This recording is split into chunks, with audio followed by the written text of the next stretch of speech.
Hello friends, welcome to Classroom Studies. இன்னைக்கு Facts 365ல July 15 பத்தி தான் பார்க்க போறோம். நம்ம சேனலை நீங்க சப்ஸ்கிரைப் பண்ணாம இருந்தீங்கன்னா சப்ஸ்கிரைப் பண்ணிடுங்க. நம்ம ஃபர்ஸ்ட் பார்க்க போறது வேர்ல்ட் யூத் ஸ்கில் டே.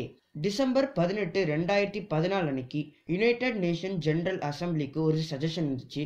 அது ஸ்ரீலங்காலேருந்து வந்ததா இருந்துச்சு. ஸ்ரீலங்காவும் G77 சேர்ந்த கண்ட்ரிஸும் சைனாவும் சேர்ந்து வேர்ல்ட் யூத் ஸ்கில் டேங்கிறது ஜூலை 15 அன்னைக்கு கொண்டாடப்படணும்னு ஒரு இனிஷியேஷனை வச்சாங்க. அதனோட கண்டினியூஷனாக தான் இந்த டே வருஷமும் ஜூலை 15 அன்னைக்கு கொண்டாடப்படுது. இந்த டேவோட முக்கியமான கோல் என்னன்னா யூத்துக்கான socio-economic கண்டிஷனை இம்ப்ரூவ் பண்ணுறது தான். அதன் மூலயமா யூத்துக்கு வர சேலஞ்சஸ், அதாவது அன்எம்ப்ளாய்மெண்ட் மற்றும் அண்டர் எம்ப்ளாய்மெண்ட்டை எதிர்த்து வர சேலஞ்சஸை ஃபேஸ் பண்ணுறது தான் இதோட முக்கியமான கோலாக இருந்துச்சு. யுனெஸ்கோவோட கரண்ட் எஸ்டிமேஷன் படி கிட்டத்தட்ட 70% வேர்ல்ட்ஸ் லேர்னர்ஸ் அவங்களோட ஸ்கூல் என்விரான்மெண்ட்டால் அஃபெக்ட் ஆகுறாங்க அப்படின்னு ஒரு கருத்து இருக்குது. இன்னும் ஒரு அதிரத்தக்க செய்தி என்னன்னா, கிட்டத்தட்ட 73 மில்லியன் யூத் கரண்ட்லி அன்எம்ப்ளாய்டாக இருக்காங்க.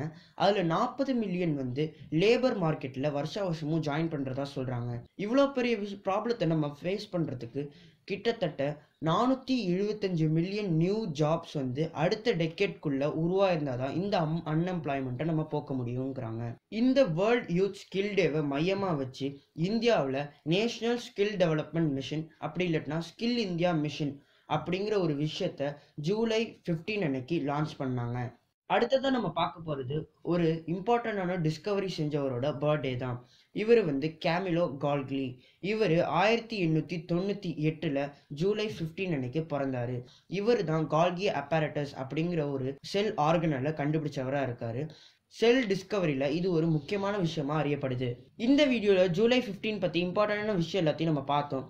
அடுத்த வீடியோவில் இன்னும் சில விஷயங்களை பற்றி நம்ம தெரிஞ்சுக்கலாம். தேங்க்யூ.